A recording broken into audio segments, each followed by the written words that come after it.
Hello everyone, you all are watching ISP simplified. और ये है 15 मार्च का करंट अफेयर जो कि मैं डेली लाता हूँ। और करंट अफेयर के साथ साथ आपको बेसिक स्टैटिक पोर्शन भी मिलेगा हर एक करंट अफेयर के सेगमेंट में।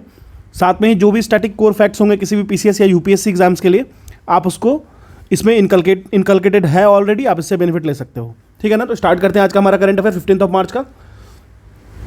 तो चलिए, सबसे पहला करंट अफेयर ये है कि 38.58 करोड़ लोन जो है अब तक दिया गया है किस योजना के तहत, तो मुद्रा योजना, जो कि लाया गया था पीएम मोदी के द्वारा। तो बेसिकली इसमें हम लोग समझेंगे, इसके बारे में थोड़ा सा बैकग्राउंड समझेंगे कि मुद्रा योजना है क्या और आखिर ये अचीवमेंट क्यों मायने रखता है हमारे कंट्री के लिए।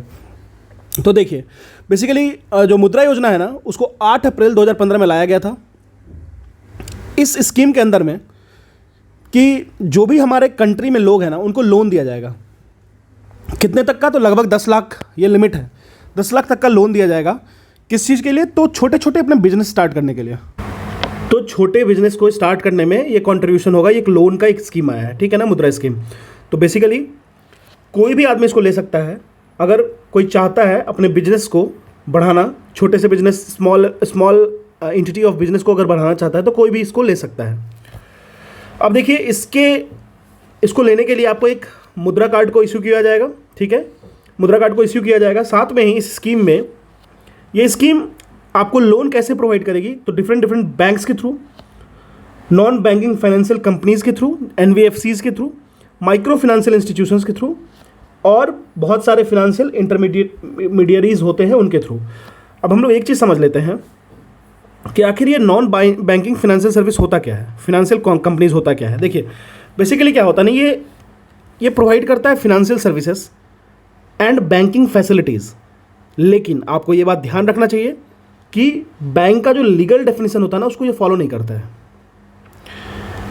लेकिन ये बैंक का जो रेगुलेशंस होता है, डेफिनेशंस होता है, उसको ये मानता है।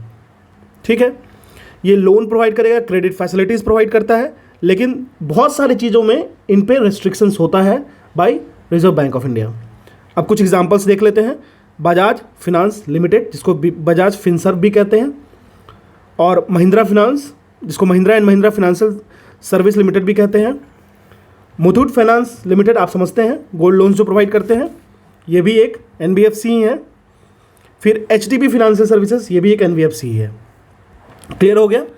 अब देखिए, मुद्रा स्कीम के थ्रू 3 तरीके का लोन दिया जाता है मुद्रा योजना के थ्रू। कौन कौन सा? एक होता है शिशु लोन, एक होता है किशोर लोन्स, एक होता है तरुण लोन्स।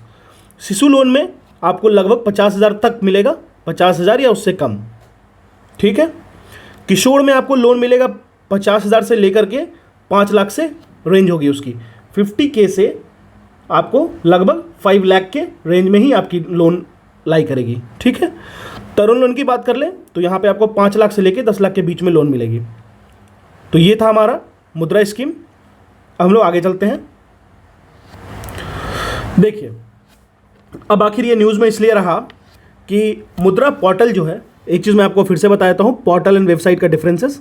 पोर्टल का मतलब होता है वैसी चीज़ें जिस पे लॉगिन करने के लिए आपको definite login ID and password आपके पास होना बहुत ज़रूरी है। ठीक है। जैसे आप मान लो किसी भी एक कॉलेज में पढ़ रहे हो, उस कॉलेज के आप स्टूडेंट हो, तो आपको अगर आपकी रिजल्ट डाउनलोड करनी है तो उसके लिए आपको लॉगिन आईडी एंड पासवर्ड दिया जाएगा। डेफिनेट लॉगिन आईडी पासवर्ड हर एक स्टूडेंट का अलग अलग होगा। तो वो पोर्टल हो गया।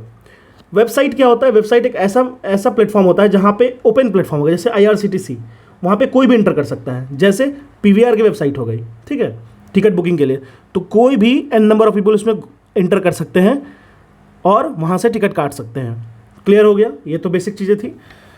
तो मुद्रा पोर्टल के अकॉर्डिंग लगभग 27 जनवरी 2023 तक लगभग 38.58 करोड़ लोन्स दिया गया है एज ए मुद्रा स्कीम। ठीक है ना। कब से? तो अप्रैल 2015 से, जिसमें से 26.35 करोड़ जो लोन है ना, वो दिया गया है वुमेन एंटरप्रेन्योर्स को, जो कि लगभग 68% है। SC ST OBC कैटेगरी के बोरोवर्स की बात कर लें अगर हम, तो उन्होंने रिसीव किया है 19.84 करोड़ लोन्स, जो कि 51% है। तो आप कहीं भी मेंस लिखते हो तो आप इसको यूज कर सकते हो कि कैसे वुमेन एम्पावरमेंट के तहत गवर्नमेंट काम कर रही है।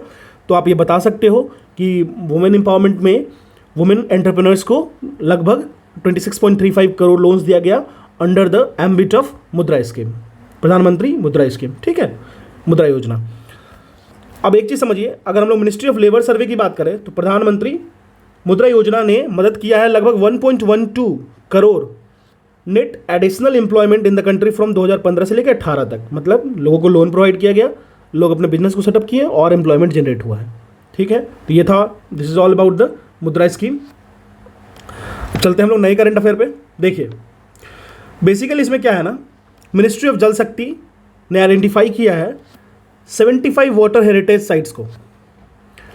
आप मेरे को ये बताइए कमेंट सेक्शन में मिनिस्ट्री ऑफ जल शक्ति के मिनिस्टर कौन है, ठीक है, मैं आपको इस सेगमेंट के अंत में बता दूंगा वो। अब देखिए बेसिकली मिनिस्ट्री ऑफ जल शक्ति जो है ना, वो एक कमेटी बनाया गया जिसमें उन्होंने आइडेंटिफाई किया है लगभग 75 वाटर हेरिटेज स्ट्रक्चर, इसको WHS भी कहेंगे, और इसको एक रेफरेंस लिया है कि अभी हमारा इंडिपेंडेंस का 75 ईयर्स होने वाला है, जो हो चुका है उसके लिए 75 वाटर हेरिटेज स्ट्रक्चर को इन लोग आइडेंटिफाई किए हैं। अब देखिए टोटल 421 नॉमिनेशंस किया गया था वाटर हेरिटेज स्ट्रक्चर के लिए, वाटर सोर्सेस को, जिसमें से कमेटी ने रिकमेंड किया है 75 जिनको वाटर हेरिटेज स्ट्रक्चर डिक्लेयर किया जाएगा, जिसमें से 5 जो वाटर हेरिटेज स्ट्रक्चर हैं वो गुजरात से हैं और 4 वाटर हेरिटेज स्ट्रक्चर हैं जो है आंध्र प्रदेश से हैं। अभी एट प्रेजेंट अभी फ़िलहाल कोई सेंट्रल फंड एलोकेशंस या डिसबर्समेंट नहीं है इन वाटर हेरिटेज स्ट्रक्चर के मेंटेनेंस के लिए, लेकिन अब गवर्नमेंट इस पर ध्यान देगी, ठीक है ना। अगर मिनिस्ट्री ऑफ जल शक्ति की बात करें तो मिनिस्टर हैं इसके गजेंद्र सिंह शेखावत जी, आप देख सकते हैं, तो आप इसको यूज कर सकते हो, कोट कहीं भी कर सकते हो वाटर रेजुमिनेशंस के प्रोग्राम्स में, ठीक है ना। चलिए अब देखिए नए करंट अफेयर में देखते हैं, वुमेन वर्ल्ड्स का बॉक्सिंग चैंपियनशिप होने वाला 2023 वाला, उसमें ब्रांड एम्बेसडर बनाया गया है MC मैरी कॉम जी को एंड फरहान अख्तर जी को, ठीक है ना, इन दोनों को ब्रांड एम्बेसडर बनाया गया है women's world boxing championship, clear है। अब देखिए तो इसका जो बेसिकली स्टार्ट हुआ है, इनॉग्रेशंस कह सकते हो, वो इंदिरा गांधी स्पोर्ट कॉम्प्लेक्स जो कि न्यू दिल्ली में है, वो होस्ट करेगा international boxing association for women's world boxing championship 2023 को।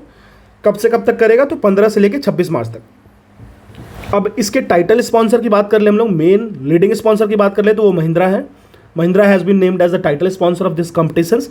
किसके द्वारा इनको टैग किया गया है, तो वो बॉक्सिंग फेडरेशन ऑफ इंडिया जैसे BFI के द्वारा इनको बनाया गया है। जबकि MC Mary Kom and Bollywood actor Farhan Akhtar, इनको नेम किया गया है एज ब्रांड एम्बेसडर। और एक चीज़ समझ लीजिए, जो वुमेन्स वर्ल्ड बॉक्सिंग चैंपियनशिप है, ये इंडिया में तीसरी बार होने जा रहा है, और इससे पहले इंडिया ने 2 टाइम इसको ऑलरेडी सर्व कर चुका है एज ए होस्ट। अगर हम लोग बॉक्सिंग फेडरेशन ऑफ इंडिया की बात करें तो उसका मेन गोल है to promote female boxing involvement will be greatly enhanced. वैसे भी एक चीज़ याद रखिएगा, जैसे इन्वॉल्वमेंट अगर बड़े बड़े फेमस पर्सनालिटीज़ का होने लगता है तो लोग उस पर ज़्यादा फोकस करने लगते हैं। MC मैरी कॉम का इन्वॉल्वमेंट या फरहान अख्तर का इन्वॉल्वमेंट ये तो जरूर एश्योर करेगा कि लोग उस पर थोड़ा सा फोकस करें, ठीक है। तो this is all about women's world boxing championship.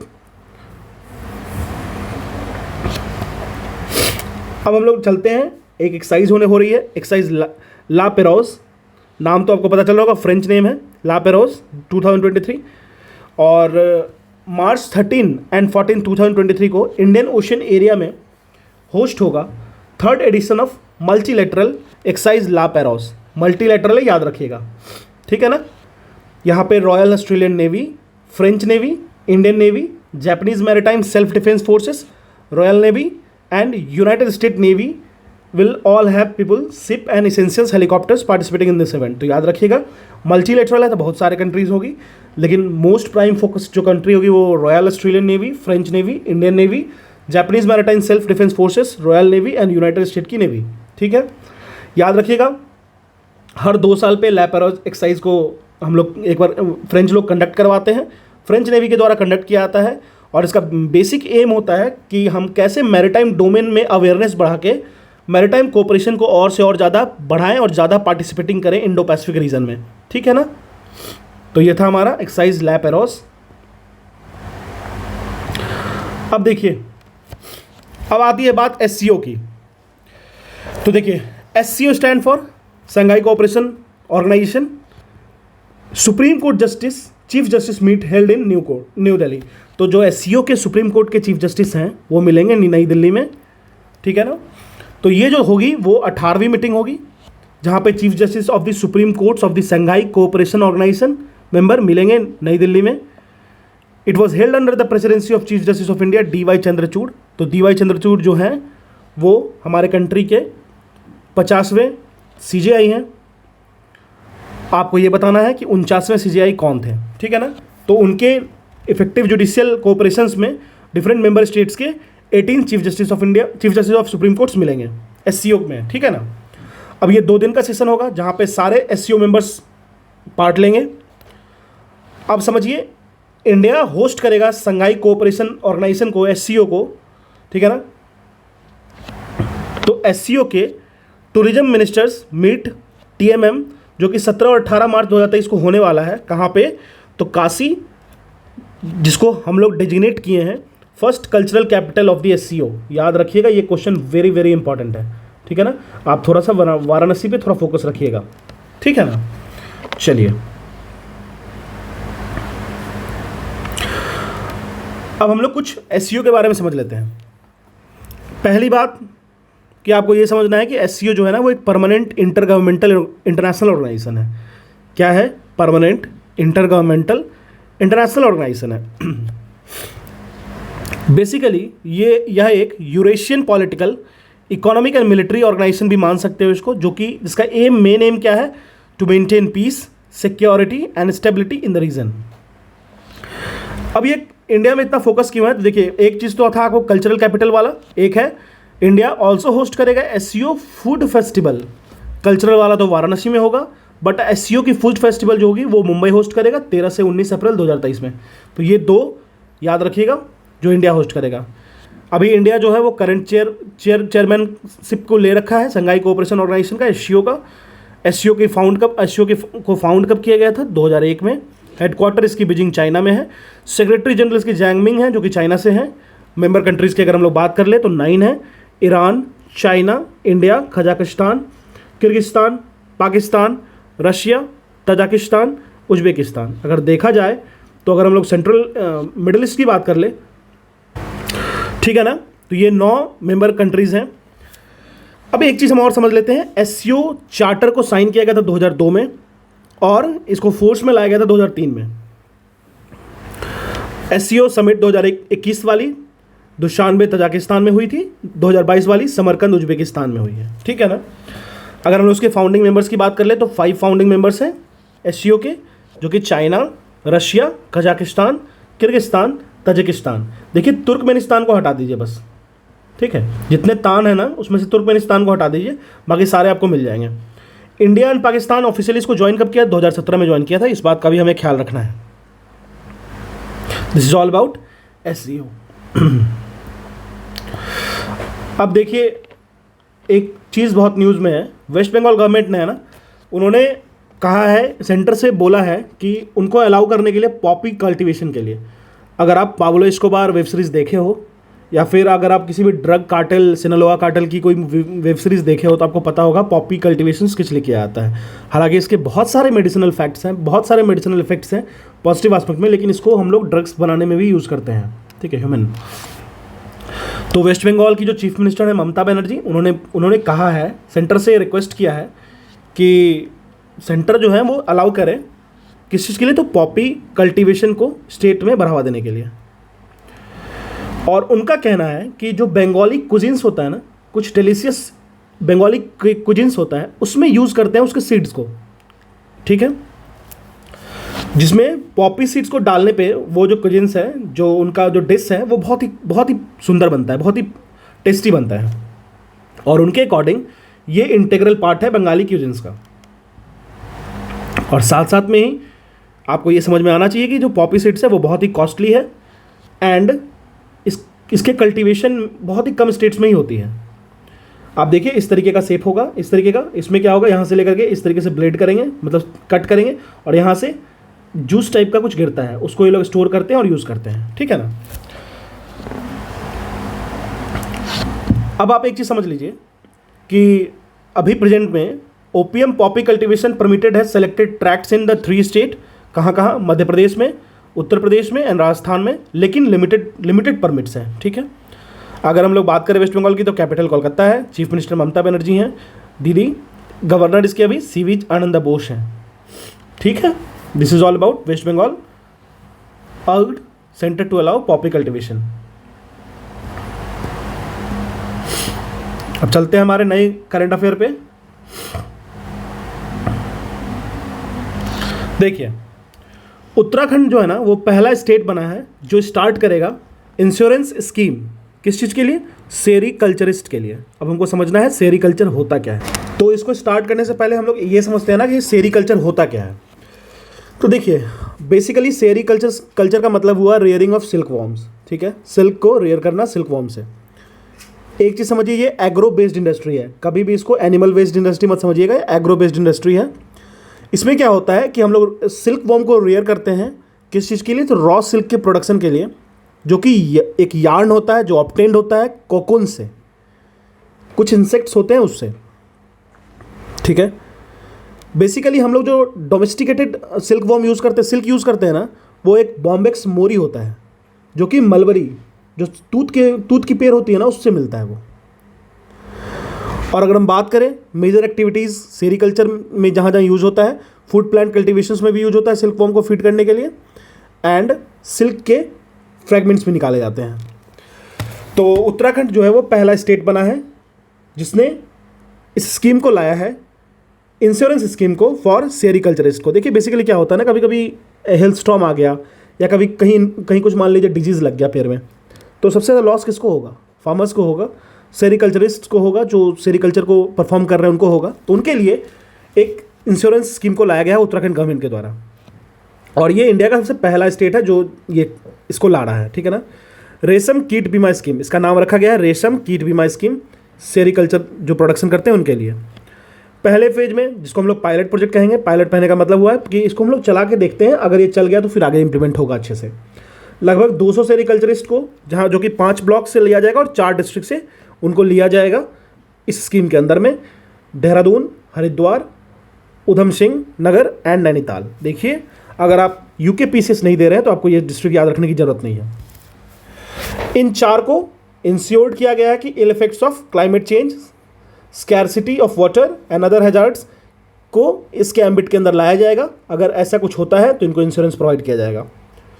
और ये स्कीम जो है वो चलेगी सरल कृषि बीमा के अंडर में। उत्तराखंड के सीएम कौन है अभी? पुष्कर सिंह धामी जी हैं। गवर्नर आपको गुरमीत सिंह जी हैं।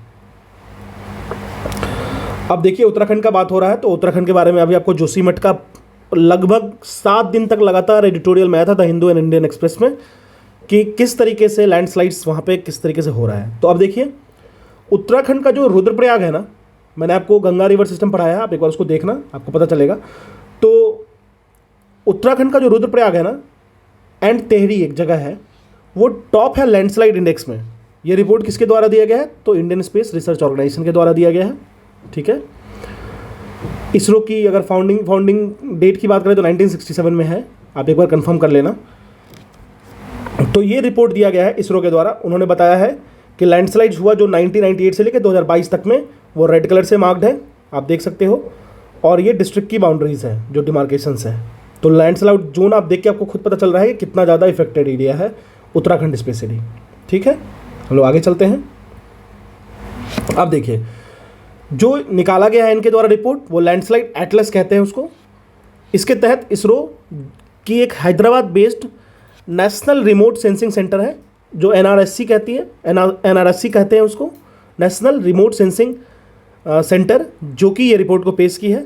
2 हिली डिस्ट्रिक्ट्स हैं उत्तराखंड के, एक है रुद्रप्रयाग, एक है टेहरी। ये दोनों सबसे ज़्यादा इफेक्टेड है लैंडस्लाइड से, ये कहना है उनका।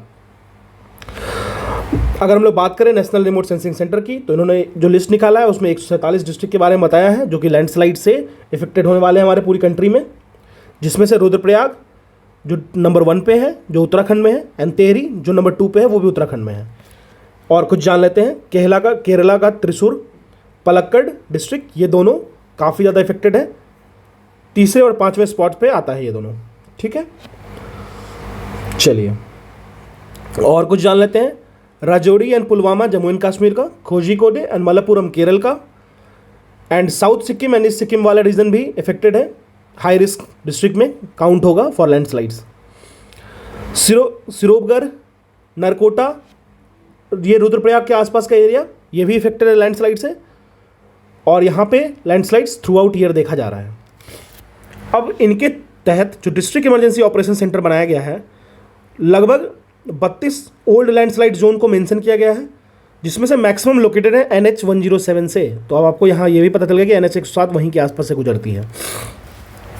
अगर हम लोग बात करें state emergency operation centre data की, तो लगभग 2018 से 2021 के बीच में 253 लैंडस्लाइड्स हुए हैं उत्तराखंड में, जिससे 127 डेथ हुई है। तो आप समझ सकते हो the dire situations that are going through in Uttarakhand because of landslide. अब चलिए अब हेल्थ की बात कर लेते हैं थोड़ा सा। तो एक रिकॉर्ड है जिसमें बताया जा रहा है कि अगर आप अपने लाइफ में 30% सोडियम को कट कर दोगे ना, तो आपकी हेल्थ बहुत अच्छी हो जाएगी। और एक चीज़ और कहा जा रहा है कि पूरी वर्ल्ड जो है वो 2025 तक 30% कम करना चाहिए। ये WHO का रिपोर्ट है, ठीक है ना। WHO के according global report on sodium intake reduction 2 million deaths, लगभग 2 मिलियन लोग मरते हैं, उनको बचाया जा सकता है 2025 तक। कैसे? तो आप एक काम करो, 30% जो सोडियम आप लेते हो, नमक लेते हो, उसको कम कर दो, तो लगभग 2 मिलियन जानें बच सकती है। और ये किसके द्वारा बताया गया है? तो WHO, वर्ल्ड हेल्थ ऑर्गेनाइजेशन के द्वारा बताया गया है। अगर 2030 तक कुछ इम्प्लीमेंटेशंस किया जाए सोडियम को लेकर, कि जहाँ से सोडियम इंटेक कम हो जाए हमारे फूड में, तो हम लोग लगभग 2 मिलियन लोगों को बचा सकते हैं। क्लियर है? अगर हम लोग ग्लोबल टारगेट की बात करें रिड्यूसिंग सोडियम इंटेक की, तो 30% रखा गया है 2025 तक। और अगर हम लोग ग्लोबल एवरेज सॉल्ट इंटेक की बात कर ले, तो ये लगभग है 10.8 ग्राम पर डे, जो कि मोर देन डबल है WHO के रिकमेंडेशन से। WHO का मानना है कि हमें लगभग 5 ग्राम नमक लेना चाहिए पूरे दिन में, जो कि 1 चम्मच नमक होता है, ठीक है। लेकिन अगर हम लोग बात करें तो कुछ 9 कंट्रीज़ हैं, जैसे ब्राज़ील, चिले, चेक Republic, Lithuania, Malaysia, Mexico, Saudi Arabia, Spain, इनके पास लगभग कुछ पैकेज, कुछ रिकमेंडेशन पॉलिसीज़ हैं जहाँ पे सोडियम इंटेक को कम किया गया है इस रिपोर्ट के अकॉर्डिंग। लेकिन एक बात जान लीजिए, अगर हमें सस्टेनेबल डेवलपमेंट गोल्स SDG को फॉलो करना है, तो आपको इस डेथ को रिड्यूस करने के लिए कुछ नॉन कम्युनिकेबल डिजीजेस जो कम हो, उसके लिए आपको इस कंपोनेंट को एक्शन में लाना पड़ेगा। और ये रिपोर्ट ये भी बताती है कि बहुत सारी कंट्री ऐसी हैं जो किसी भी मैंडेटरी सोडियम रिडक्शन पॉलिसीज़ को अडॉप्ट नहीं किए अभी तक, और अपने लोगों को जो उनके यहाँ के रह रहे हैं वो हाई रिस्क में चले जा रहे हैं, heart attack, stroke and other health problems, इससे वो फेस कर सकते हैं, ठीक है ना। ये था हमारा सॉल्ट इंटेक का WHO का रिपोर्ट।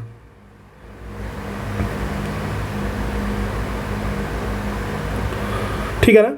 तो देखिए, यही था आज का करंट अफेयर। ये हमारा 15 मार्च का करंट अफेयर है। अगर आपको उसकी PDF चाहिए तो आप टेलीग्राम चैनल ISP सिंप्लीफाइड पे जुड़ जाओ, मैं इसकी PDF टेलीग्राम पे डाल दूंगा, ठीक है ना।